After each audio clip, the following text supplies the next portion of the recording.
I'll take you over to another product we make. This actually is just going into production now, this simulated binocular. We call it the Ranger.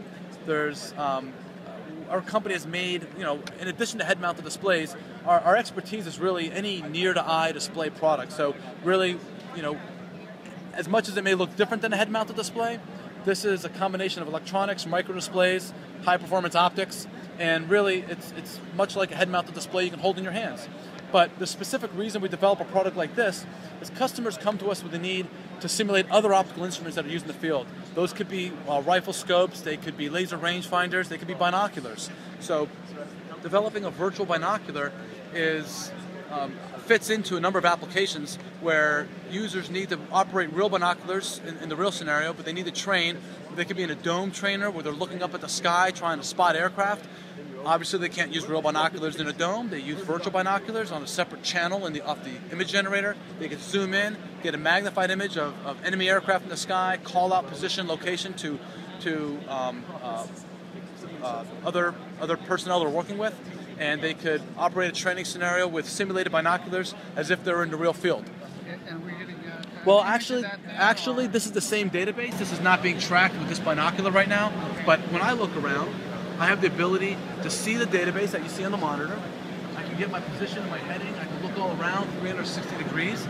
I could actually zoom in and out of the database with the controls on this binocular, which actually make this binocular a little more rich and detailed than a real binocular. So it helps support other applications like laser rangefinding applications, where you really do have input devices and elements on the interface of the device to toggle symbology, right. Throw up different additional information on the screen about where you're looking or identifying targets in the distance. Right. So this is a general product we built for a number of applications, and these buttons are programmable, these zoom wheels are programmable, and the device operates and adjusts just like real binoculars, while of course people get impressed when you can adjust it like this. We're maintaining the micro display to be aligned. We're not rotating the micro display, so some thought goes into a product like this. Right.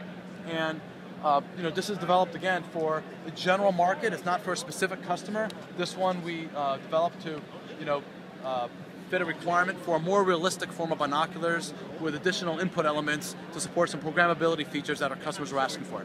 Perfect. Okay. And could you see applications that go beyond military, perhaps medical, or absolutely something else? In fact, this product right now is being evaluated by a customer developing an eye surgery application. I don't want to go into too much detail about it, but there are some applications in medicine where you may need a virtual 3D microscope. Right. So the 3D microscope is used for a real surgical application. You want to train somebody to do a procedure, you need a virtual 3D microscope.